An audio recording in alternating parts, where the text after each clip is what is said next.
UP में तीसरे चरण का चुनाव प्रचार अब थम गया है। 20 फरवरी को वोटिंग होनी है। 16 जिलों की 59 सीटें दांव पर है। लड़ाई यादव लैंड और अवध के साथ ही बुंदेलखंड की है। सियासत के संग्राम में तीसरे चरण में जिस सीट पर सबकी नजर है वो है मैनपुरी की करहल सीट। करहल पर क्यों इस वक्त सियासी हलचल है और क्या है गणित, समझिए।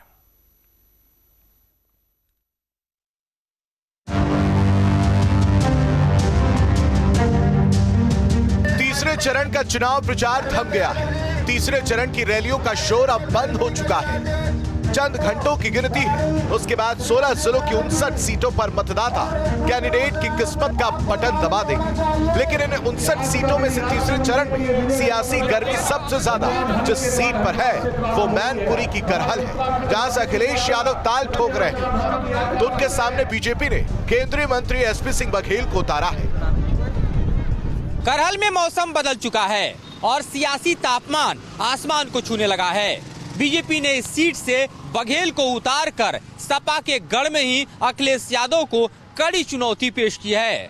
और सियासी तापमान का अंदाजा इसी से लगाया जा सकता है कि अब उम्मीदवारों पर हमले तक होने लगे हैं। और ऐसे में आप समझ सकते हैं कि किस तरह से करहल की गरमाई सियासत लखनऊ तक ही नहीं बल्कि पूरे यूपी के सूबे में अपनी तपिश छोड़ने लगी है। माना जा रहा है कि बीजेपी के दांव से करहल में अखिलेश के लिए चुनौती बढ़ गई है। ये चुनौती समाजवादी पार्टी भी महसूस कर रही है। यही वजह है कि अपने बेटे अखिलेश के लिए वोट मांगने खुद मुलायम सिंह यादव को मंच पर उतरना पड़ा। साल 2012 के विधानसभा चुनाव में यादव लैंड के जिलों की कुल 28 सीटों में से 26 सीट जीतने वाले समाजवादी पार्टी 2017 के विधानसभा चुनाव में महज 6 सीटों पर ही सिमट गई थी। हालांकि 2017 के चुनाव में बीजेपी के लहर के बावजूद समाजवादी पार्टी ने करहल सीट करीब 38,000 वोटों से जीत ली थी। तब समाजवादी पार्टी के सोबरन सिंह यादव विधायक बने थे। ऐसे में अखिलेश के सामने चुनौती फिर से यादव बेल्ट के अपने गढ़ को पाने की है।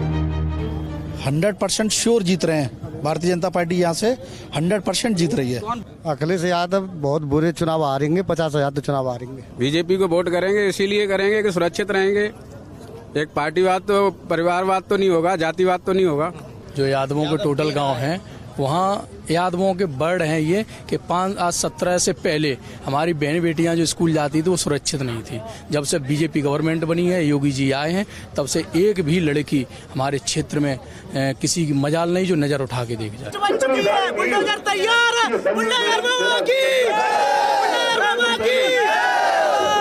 अखिलेश ने उन समीकरणों को साधने की कोशिश जरूर की है जो 2017 में एसपी के खिलाफ गए थे। मसलन बीजेपी के गैर यादव ओबीसी वोटर में सेंधमारी की कोशिश की है। शाक्य और लोध वोटरों को एसपी ने साथ लाने का प्लान किया है। यादव वोटर्स को साधने के लिए चाचा शिवपाल को साथ लिया है। यादव बेल्ट का सेंट्रल पॉइंट होने की वजह से करहल को अखिलेश ने अपनी सीट के तौर पर चुना है। किसान कानून का मुद्दा एसपी ने केंद्र में रखा है। रोजगार और बिजली को अपना हथियार बनाया है। लेकिन बीजेपी का बघेल कार्ड अखिलेश को अपने ही गढ़ में उलझा रहा है। जिस दिन नॉमिनेशन कहा था कि वो जैसा अमित शाह जी ने कहा है कि उन्होंने कहा था अब 10 मार्च को आएंगे। 5 दिन में इस जनता ने वो माहौल बनाया कि 6 तारीख को उनको आना पड़ा। फिर उन्होंने सोचा चलो एक बार आ गए, दोबारा फिर जनता ने लहर और सुनामी। आज की तारीख में पूरा तूफान है। वह हमला इस बात का प्रतीक है कि हार को टालने के लिए वो मेरी हत्या कराना चाहते हैं। करहल के जातीय समीकरणों पर भी नजर डाली जाए तो अखिलेश के आगे बघेल की चुनौती साफ नजर आती है। करहल विधानसभा क्षेत्र में करीब 3,78,000 वोटर हैं। इसमें यादव वोटर्स की संख्या करीब 1,44,000 है। मतलब कुल वोटर्स का 38% वोट सिर्फ यादवों का है। शाक्य मतदाता 35,000 है। बघेल मतदाता 30,000 है, जबकि गैर यादव ओबीसी वोटर करीब 17% है। वहीं सवर्ण वोटर 20% है। करहल में दलित मतदाता 19% है, जबकि मुस्लिम वोटर्स की 5% हिस्सेदारी है। ऐसे में अखिलेश के समर्थक साइकिल की रफ्तार का दावा कर रहे हैं। सबसे बड़ी समस्या है शिक्षक भर्ती। 69,000 शिक्षक भर्ती में जितना घोटाला हुआ है। बड़ा मुद्दा रोजगार का सबसे बड़ा मुद्दा है। रोजगार के लिए ये आप खड़े हो, ये ग्राउंड किसका है? आर्मी भी रेस लगाते हैं लड़के सुबह। जब सुबह 4 बजे उठ गए, रेस 3 साल हो गए, आज कोई भर्ती नहीं आ रही, कुछ नहीं हो रहा है इससे। यूपी में साइकिल ही चलेगी नहीं। बीजेपी तो ध्वस्त हो चुकी है पूरी तरीके से। यूपी में अब साइकिल ही चलेगी। साइकिल चलेगी, साइकिल साइकिल साइकिल करहल के अखाड़े में वोटिंग से पहले पूरी सियासी गर्मी है। इस गर्मी की तपिश लखनऊ तक महसूस की जा रही है। मधुवेंद्र कुमार के साथ टीम न्यूज़ स्टेट। तीसरे चरण के रण में तमाम मुद्दों को लेकर वार पलटवार का दौर भी देखने को मिल रहा है। अखिलेश के गढ़ में सीएम गरजते नजर आए तो जालौन से अखिलेश ने भी उन पर निशाना साधा। सियासत में यह वार पलटवार चाहे तीखा हो, लेकिन अखिलेश को करहल में घेरने की बीजेपी ने जो रणनीति बनाई है वो अखिलेश के लिए मुश्किल बन गई है।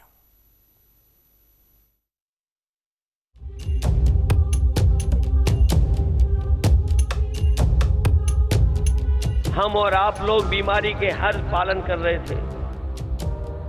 न ये सरकार दवाई दे पाई, न अस्पतालों में बिस्तर दे पाई, और न सांसों के लिए सबसे जरूरी चीज थी ऑक्सीजन। बताओ, ऑक्सीजन के सिलेंडर भी नहीं दिले पाएंगे। ये लोगों के जीवन के साथ खिलवाड़ कर रहे थे ना, और गुमराह करके क्या कहते थे कि ये मोदी वैक्सीन है, ये बीजेपी वैक्सीन है।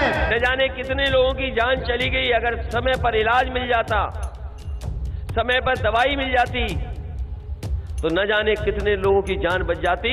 लेकिन इस सरकार ने किसी भी गरीब की मदद नहीं की। आज भाइयों बहनों, इनको बताइए, ये मोदी वैक्सीन और भाजपा वैक्सीन से ही हमारी जान बची है, तो वोट भी भाजपा को ही जाएगा। मैनपुरी समाजवादी पार्टी के संरक्षक मुलायम सिंह यादव की सल्तनत है। मुलायम सिंह मैनपुरी से मौजूदा सांसद भी हैं।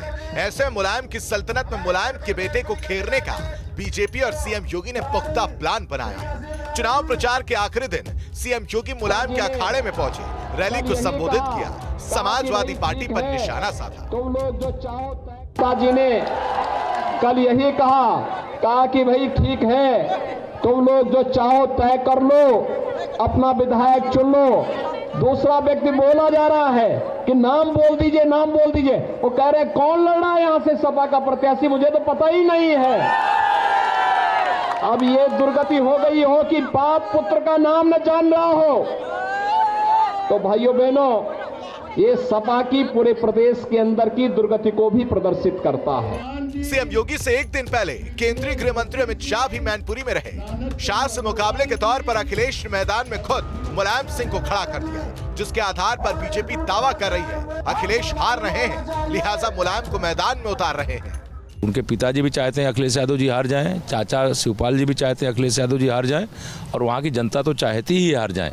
और जब 20 तारीख को वोट पड़ेगा तो वहाँ कमल खिलेगा। 10 मार्च को जब वोटों की गिनती होगी तो करहल सहित मैनपुरी की चारों सीटों पे कमल खिलेगा और वहाँ भाजपा को जीत का चौका लगाने का मौका मिलेगा। अखिलेश की घेराबंदी के लिए बीजेपी के चक्रव्यूह को समझा जाए तो ये बड़ा प्लान है। करहल में अखिलेश की घेराबंदी के पीछे बीजेपी की सीएम योगी, गृह मंत्री अमित शाह और एसपी सिंह बघेल के दांव की अहम रणनीति है। बीजेपी यहां अपनी पुरानी रणनीति को आजमाना चाहती है। दरअसल अखिलेश की घेराबंदी के प्लान को बीजेपी 2014 के लोकसभा चुनाव में आजमा चुकी है। तब अमेठी में राहुल गांधी की घेराबंदी के लिए बीजेपी ने स्मृति ईरानी को मैदान में उतारा था। पहली कोशिश में स्मृति ने राहुल को कड़ी टक्कर दी, दूसरी बार में जीत गई। बीजेपी ने दूसरी बार यही फॉर्मूला 2021 में पश्चिम बंगाल चुनाव में आजमाया। नंदीग्राम में ममता बनर्जी को घेरने के लिए उनके ही साथी रहे शुभेंदु अधिकारी को मैदान में खड़ा कर दिया।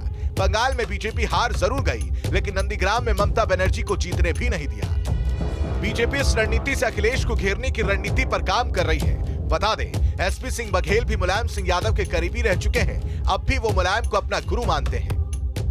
आज की तारीख में पूरा तूफान है, उनको आज फिर आना पड़ा और आज अपने साथ उनको नेताजी को लाना पड़ा।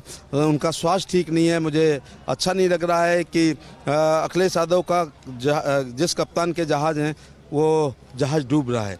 यूपी में दौरा नहीं कर पा रहे हैं। उनको यहाँ बीजेपी ने बांध के रख लिया है, उनको घेर के रख लिया है, वो कहीं जा नहीं पा रहे हैं। यही उनकी नैतिक हार है। ऐसे में क्या 2022 में यूपी चुनाव बंगाल को रिपीट करेगा, या फिर बीजेपी का मोहरा फिट बैठेगा या अखिलेश से पिट बैठेगा? जनता का फैसला 20 फरवरी को ईवीएम में कैद होगा, 10 मार्च को सामने आ जाएगा। Team news state. वैसे अखिलेश यादव और एसपी सिंह बघेल की चुनावी अखाड़े में यह दुश्मनी नई नहीं है। अखिलेश के खिलाफ बघेल पहले भी चुनाव लड़े हैं। 2009 में फिरोजाबाद से अखिलेश बघेल में मुकाबला हुआ था और लोकसभा चुनाव में बघेल 67,000 वोटों से हार गए थे। फिर अगर बात करेंगे 2010 की, तो 2010 में डिंपल के सामने बघेल ने मोर्चा संभाला और बघेल को डिंपल से 14,000 वोट कम मिले, दोनों हारे। हालांकि 2010 के इस लोकसभा उपचुनाव में कांग्रेस के राज बब्बर ने डिंपल यादव को हरा दिया था।